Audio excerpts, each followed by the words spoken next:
म घाँस काट्दैछु गाउँ घरतिर ल साथीहरु ल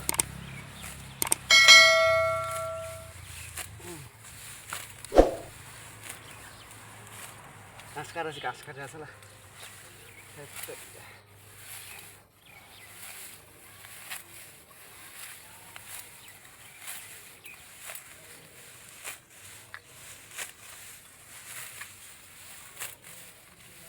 पिछाडबाट खेपा घाँस छ नि त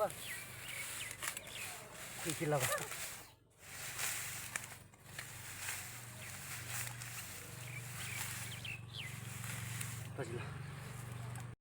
ल है साथीहरु सबैले यो युट्युब च्यानल हेरेर सब्स्क्राइब लाइक शेयर र कमेन्ट गरिदिनु होला र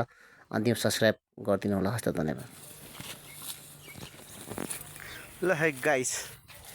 यहाँ चाहिँ घाँस काटिरहेको छ बुढिया चाहिँ एकदम चट्ट लाग्यो गाउँबारीतिर हेलो गाइजहरु ल यस्तो राम्रो गाउँ फुल्दा चाहिँ गाइजहरु हेर्नुहोस् है अब गाउँ काट्ने बेल भइसक्यो साथीहरु गाउँ काट्न आउनुहोस् है गाउँ काट्न आउनुहोस् यस्तो मजाले फुलेको गाउँ हेर आम्मामा यस्तो मजाले गाउँ फुलिरहेको छ पाकिसकेको गाउँ पुरै गाउँ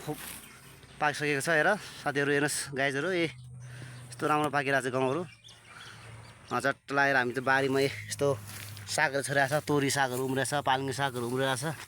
सर्लक्क लाएर हेर्नुहोस् है गाइज ल घाँस काटेको छ ल यो चाहिँ बुढिया ल बुढिया घाँस काटै बुढिया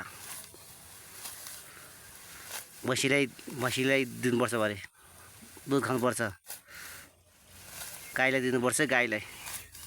चट्ट घाँस दिएपछि मजाले दुध आउँछ दही घिउ पारेर खाने त्यसपछि ख्याम यसरी चट्ट लाएर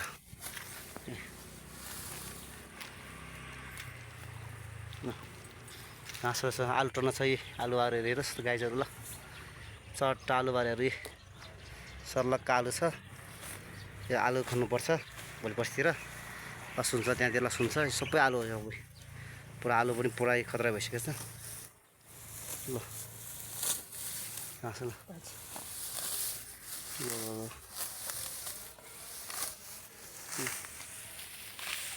हेर्नुहोस् ल यो चाहिँ गाउँबारी हो चट्ट गाउँहरू सब पाकिसकेको छ गाउँ ल चट्ट सबै गाउँ पाकिसकेको छ गाउँ काटिबेल भयो अब 2-4 दिनमा यो गाउँ काटिन्छ साथीहरू यो गाउँ काटिन्छ 2-4 दिनपछि अब फुर्सद भयो साथीहरू आउनुहोस् है गाउँ काट्न लागि घन्टाको 100 रुपियाँ मात्र होला घन्टाको 100 रुपियाँ गाउँ काट्न आउनुहोस् है साथीहरू गाउँ काट्न आउनुहोस् पुरै यो गाउँ सबै हो हाम्रो ल सबै लगभग 15-20 मुरी जति आउँछ गाउँ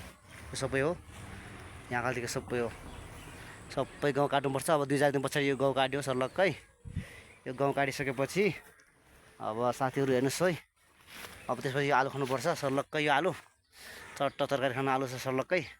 आलु खानेपछि यहाँ टक्क अब के छर्ने अब सबै आलुहरू खानुपर्छ अब यहाँ तोरीबारी भयो सर्लक्कै तोरीहरू छरिरहेको छ यहाँतिर हेर्नुहोस् ल सर्लक्कै तोरी छ यहाँतिर सबै तोरी छरेको छ फर्सी छरेको छ साथीहरू आउनुहोस् ल यस्तो राम्रो तरकारी बारी छ यो फर्सी भयो दुईवटा यो फर्सी पानी फर्सी यस्तै छ गाइजहरू ल मकैहरू ल चट्ट मकैहरू यस्तो दामी मकै छ हाम्रो सर्लक्क ल मकै पनि छ है साथीहरू गाइस मकैहरू छ ल यहाँ चाहिँ फर्सीहरू फलिरहेको छ करियोहरू फलिरहेको छ गाइसहरू ल आउनुहोस् ल यो के हेर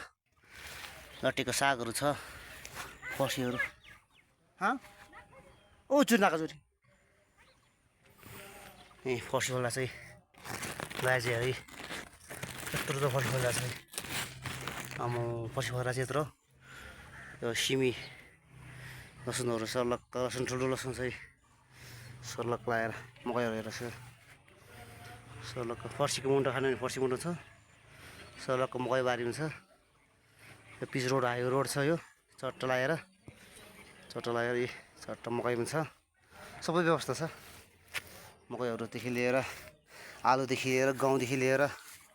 यहाँ सबै व्यवस्था छ हेर्नुहोस् ल यहाँतिर यस्तो छ अब आलु खानुपर्छ गहुँ काट्नुपर्छ मकै उम्रेछ त मकै खानुपर्छ साथीहरू ल यस्तो छ पारा ल यस्तो छ पारा नयाँ पाराहरू यस्तो सर्लक्क लाएर कसो खाने कसो छ यहाँ अब हेजु ल गाउँहरू लिएको कसोहरू छ सर्लक्क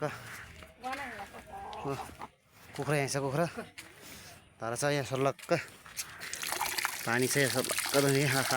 ल मजाले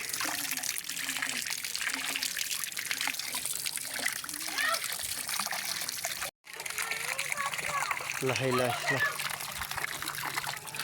गरिब भइरहेछ आमा घाँस काटेको है अनि त्यहाँतिर यसो फालबिरहरू उम्रेको दामी गाईहरू ल चोर्दा कराएर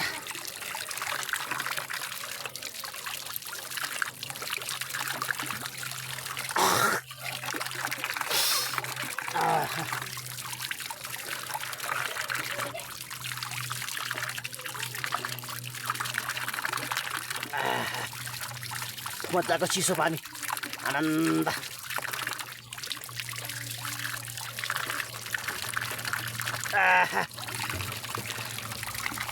के मजाको पानी छ यहाँ ल दाजुहरू आउनुहोस् है आउनुहोस् नयाँ पार्टीमा यो चाहिँ कालो मिर्ची यस्तो राम्रो फल्दैछ कालो मिर्ची अब हाम्रो गार्डनमा है कालो छ है कालो मिर्ची एकदम कालो यस्तो कालो खुर्सानी छ साथीहरू सायद बजारमा पनि देखेको छैन होला है एकदम पिरो ग्यास्ट्रिकको औषधि यस्तो कालो आउँछ ग्यास्ट्रिकको पुरै औषधि हो यो ल हेर्नुहोस् ल टन्न फुल फुलेछ ल सर्लक्क लगाएर आमा यस्तै यस्तो ठुल्ठुलो फल्छ यस्तो आमा यस्तो राम्रो फल्छ यो चाहिँ ग्यास्ट्रिक औषधि साथीहरू यस्तै छ पारा यस्तै छ यस्तो दामी छ ल पुरै जङ्गल हरियाली छ पुरै घाँसै घाँस ल राम्रो ल है सफा ल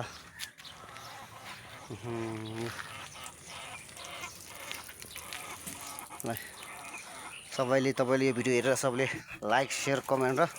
सब्सक्राइब गर्न नभुल्नु होला साथीहरू यस्तै छ पारा ल आजको ब्लग चाहिँ सानो गाउँघरको एक त करेसबारीहरू गहुँहरू आलुहरू मकैहरू फर्सीहरू तोरीहरू खुर्सानी सबै देख्नुभयो साथीहरूले ल सबैले लाइक सेयर कमेन्ट र सब्सक्राइब गर्न नभुल्नु होला हस् धन्यवाद।